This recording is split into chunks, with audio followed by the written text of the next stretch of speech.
लगातार चुनाव है, सभी पार्टियां एक दूसरे पर आरोप प्रत्यारोप की राजनीति चलती रहती है।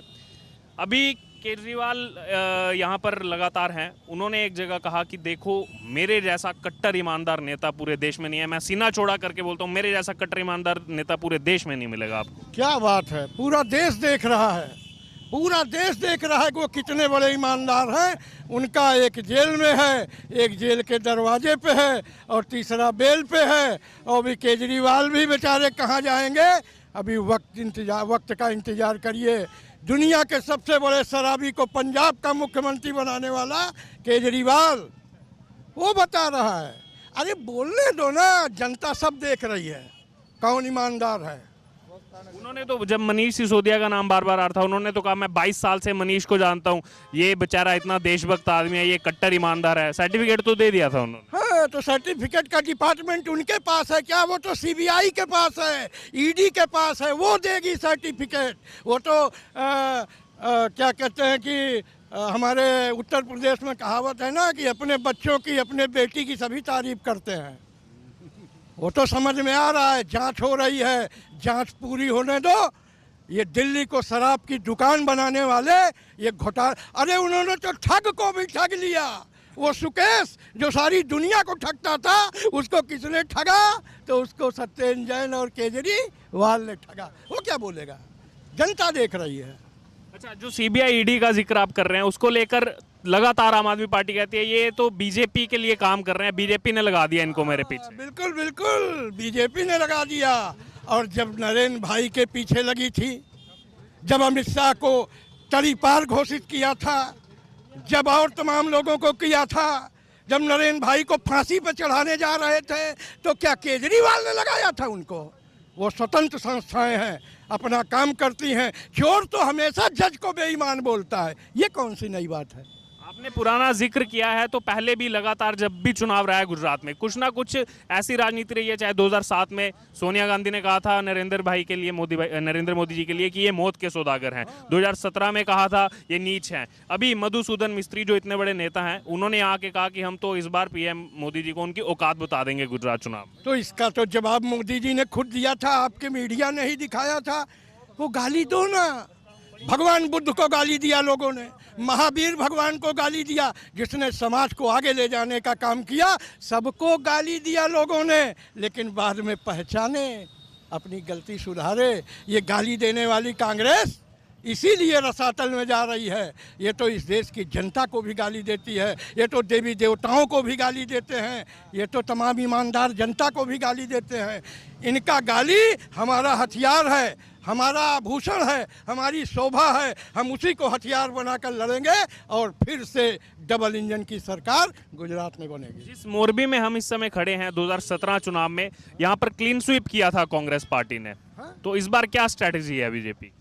ठीक है, उस बार थोड़ा पाटीदार आंदोलन था, अनामत आंदोलन था, लोगों को गुमराह किया। और ये गुमराह करने वाले लोग इस बार पूरी तरीके से साफ हैं। और गुजरात का एक एक पाटीदार का बच्चा भारतीय जनता पार्टी के साथ खड़ा हुआ है। और हम 150 से अधिक सीटें जीत करके लाएंगे और मोरबी भी कांग्रेस मुक्त होगा। मोरबी वैसे ही एक हॉट सीट बना हुआ है। जो हादसा हुआ था उसको लेकर लगातार देश जानना चाहता है कि ये जो हादसा हुआ, तमाम इसके बाद राजनीति हुई, इस्तीफा भी मांगा गया भूपेंद्र भाई का, और तमाम बातें इसमें चल रही हैं। गुजरात चुनाव को डाइवर्ट करने की कोशिश की गई। क्या कुछ फ़र्क पड़ेगा? मुझे नहीं लगता कोई फ़र्क पड़ेगा। मतदान अलग चीज़ है, सरकार बनाना अलग चीज़ है। हादसा बहुत दुखद है, हम उस पर बहुत ही दुख व्यक्त करते हैं। निश्चित रूप से ये नहीं होना चाहिए। इसमें जो भी दोषी हैं, सरकार जांच कर रही है, वो पकड़े जाएंगे। लेकिन जो लोग हादसों को, जो लोग हत्याओं को और लाशों पर अपनी राजनीति करते हैं, जो लोग इस तरीके के लोगों की मौत पर राजनीति कर रहे हैं, उनको जनता आने वाले 1 तारीख को मुंहतोड़ जवाब देगी। हम राजनीति नहीं, हम सेवा करते हैं। हादसा हुआ, बहुत दुखद है, लेकिन ये लाशों के सौदागर जो लाशों पर राजनीति का अग्रेस कर रही है, इसको इसका जवाब जनता देगी। अच्छा, एक आखिरी कमेंट, 182 में से कितनी सीटें देख रहे हैं? 150 प्लस। हम कोई ज्योतिष नहीं हैं, हम एक राजनीतिक कार्यकर्ता हैं। हम एक्यूरेट नहीं बता सकते, ये काम मीडिया का है, आप जरूर बता सकते हैं। लेकिन मैं इतना कहने जा रहा हूं कि 2 तिहाई बहुमत से गुजरात में भाजपा की सरकार पुनः बनने जा रही है। 150 आपने बोल दिया। 150 प्लस।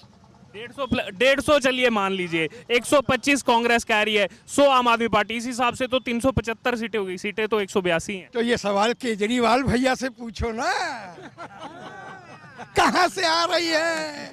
वो केजरी भाई से पूछो। अरे वो तो महान कलाकार हैं, वो तो 500 रुपए की दारू 300 में बिकवा के बीच का कमीशन खा गए। क्या करेंगे आप?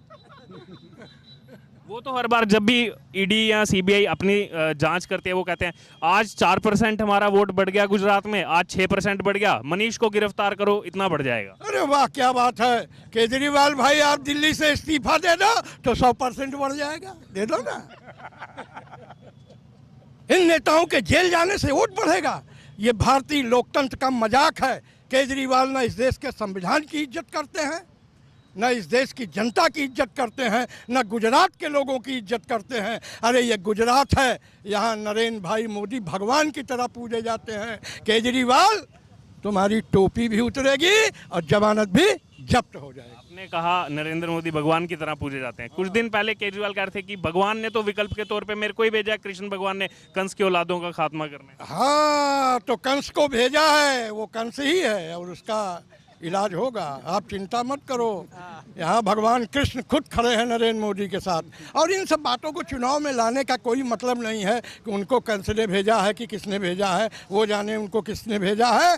मैं आपको सिर्फ इतना कहना चाहता हूँ कि ये मोरबी की जनता है, गुजरात की जनता है।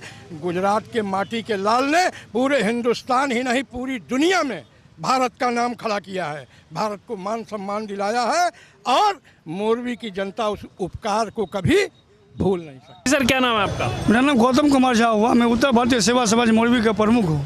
तो आपकी संस्था भी इस बार भाजपा का साथ दे रही है? भाजपा का कांति भाई के साथ है, मेरी पूरी टीम है। अच्छा, ऐसा क्या कारण है कि इस बार आपका जो संगठन है वो बीजेपी के साथ है? क्योंकि कोरोना के टाइम में हम जब कांति भाई के पास गए थे, मदद किए थे, उन्होंने बहुत मदद किया था हम लोगों को। वो तो विधायक भी नहीं थे तब। नहीं, फिर भी बहुत मदद किया था as a social worker, as a leader. अच्छा, अगर बात की जाए तो कांग्रेस की तरफ से तो कहा जा रहा है हम तो 125 सीटें ला रहे हैं गुजरात के अंदर। नहीं, वो ऐसे ही हवा हवाई वाली बात है। और एक और पार्टी आई है उत्तर भारत के, जो समाज के आप यहाँ संगठन चला रहे हैं, उत्तर भारत से ही एक पार्टी आई है। 2 राज्यों में सरकार है उनकी उत्तर भारत में ही, दिल्ली, पंजाब, आम आदमी पार्टी। इस विषय में हम कमेंट नहीं कर सकते। एक्चुअली हम लोग अभी मोरबी के लिए काम कर रहे हैं, गुजरात के लिए काम कर रहे हैं, ठीक है। तो वो यहाँ आ रहे हैं गुजरात में, काफी चुनाव प्रचार कर रही है आम आदमी पार्टी। हम लोग पूरा सपोर्ट करेंगे कान्हा भाई को, बीजेपी को फुल्ली सपोर्ट। नहीं, आप मीडिया वाले क्या बोल रहे हैं उसके बारे में? हम वही जनता से जानना चाह रहे हैं कि आपका रुख क्या है। हमारा रुख तो ठीक है, लेकिन ये मीडिया वाले कांग्रेस के बारे में, आम आदमी के पार्टी के बारे में क्या सोचते हैं, वो हमको देखने का है। ये नरेंद्र मोदी है गुजरात का है, अमित शाह गुजरात का है, तो no doubt anything about it BJP की सरकार बनेगी। ये मैं नहीं, पूरा गुजरात बोल रहा है। अच्छा, केजरीवाल कह रहे हैं कि 27 साल दे दिए, 5 साल के लिए मौका दे दो, मेरे पास पैसा नहीं है, बैंक अकाउंट खाली हो गए हैं, 5 साल दे दो सरकार चलाने के लिए। तो उसको बोलो केजरीवाल को कि गुजरात की जो आम जनता है उसको पंजाब में ले जाए। पंजाब में आज की क्या परिस्थिति है वो गुजरात को देखने की है।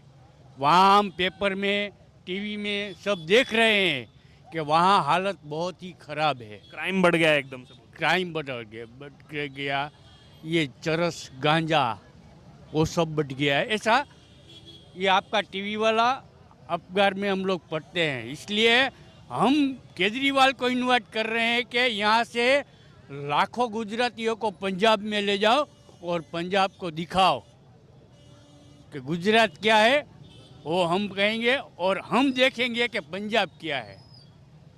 अच्छा, राहुल गांधी आएंगे कुछ दिनों में यहाँ गुजरात में। देखो भाई, राहुल गांधी को आप सब लोग मीडिया वालों, सोनिया गांधी को बोलो 50 साल हो गया है, उसका वंश है न, वो आबाद करे, वही काफ़ी है उनके लिए। शादी तो की नहीं उन्होंने।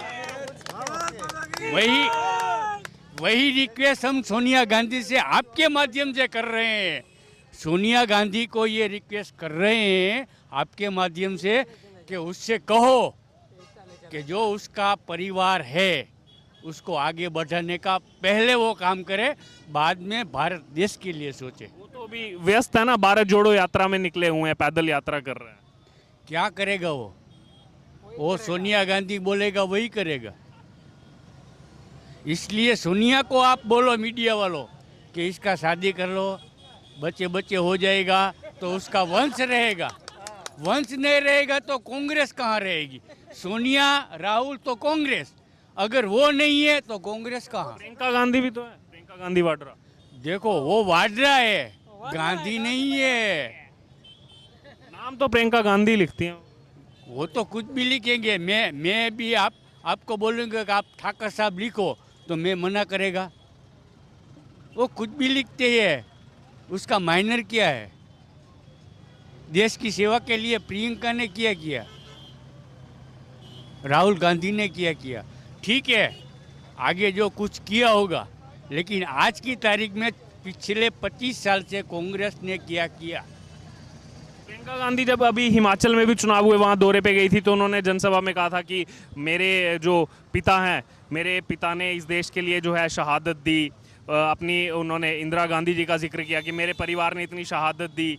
वो जिक्र उन्होंने लगातार अपनी रैली में किया। देखो, इंदिरा गांधी की बात आप छोड़ दो, उसके बाद जिसने भी किया कुछ, राहुल गांधी ने क्या किया?